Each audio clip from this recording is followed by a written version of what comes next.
ایک فقیر تھا، ملنگ درویش، اللہ کا بندہ.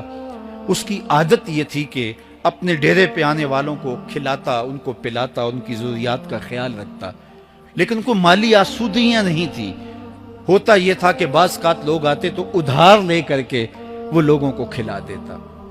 خیر، چونکہ فقیر کا مزاج یہ ہوتا ہے کہ لوگ آئیں اس کے ڈیرے سے کھائیں. بابا بلے شاہ نے بھی کہا تھا نا، اٹ کھڑک کے دکڑ بجے تتا ہوئے چلا، آن فقیر کھا کھا جاون راضی ہوئے بلا. یہ فقیروں کا مزاج ہے. تو جو بھی آتا اس کے ڈیرے سے کھاتا اور وہ ادھار اٹھا اٹھا کے لوگوں کی ضروریات کو پورا کرتے رہتے. وقت آخر آ گیا، جن لوگوں نے ادھار دیا تھا وہ سارے تقاضا کرنے آ گئے. اب بابا جی کو کیا فکر لاحق ہے کہ یہ میرے مہمان اور میں ان کو کچھ پیش کرنے کی صلاحیت نہیں رکھتا. ایک بچہ تھا، وہ کچھ سامان بیچ رہا تھا، پتیسا بیچ رہا تھا یا کوئی اور چیز بیچ رہا تھا. اس نے گلی سے گزرتے ہوئے آواز لگائی، خادم کو کہا سے بلا کے لاؤ.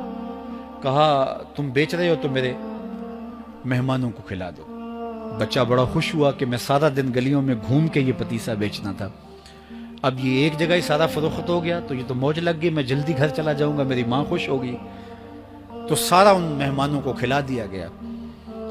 اور اس کے بعد کہا بابا جی پیسے؟ کہا تم بیٹھ جاؤ، جب ان کو ملیں گے تو تجھے بھی مل جائیں گے. وہ بیٹھ گیا، 2 4 10 منٹ بیٹھا تو بچہ تھا، پھر کھڑا ہو گیا، بابا جی پیسے؟ کہا جب ان کو ملیں گے تو تجھے بھی مل جائیں گے. پھر آدھا گھنٹہ گزرا تو پھر اس نے کہا بابا جی پیسے؟ میری ماں میرا انتظار کر رہی ہے، ہمارے گھر کا چولہا اسی سے جلتا ہے، میں یہ پیسے لے کر جاؤں گا اور میری ماں کوئی ہنڈیا خریدے گی اور ہم شام کا گھر کا کوئی سلسلہ کریں گے. کہا بیٹا جب ان کو ملے گا تو تجھے بھی مل جائے گا. بچے نے رونا شروع کر دیا. یتیم بچہ تھا، اس کا سارا آسرا یہی تھا. اس نے رونا شروع کر دیا. جب بچہ رویا اللہ کی رحمت کو جوش آیا. کوئی مرید نذرانہ لے کے ان بزرگوں کے پاس آ گیا اور اشرفیوں کی بھری ہوئی تھیلی پیش کی. وہ اتنے پیسے تھے کہ اس بچے کو بھی دیے، جتنے لوگ آئے تھے سب کا قرض چکایا. کہا جاؤ گھروں کو. تو سب نے کہا بابا جی ہم صبح سے بیٹھے ہوئے تھے تو یہ نذرانہ دینے والا صبح سے نہیں آیا تو اب کیسے آ گیا؟ کہا صبح سے تمہارے اندر کوئی رونے والا نہیں تھا، ایک رونے والا آیا تو باقیوں کا بھی کام بن گیا. بعض اوقات کسی ایک شخص کی وجہ سے باقیوں کی خطائیں بھی معاف ہوتی ہیں.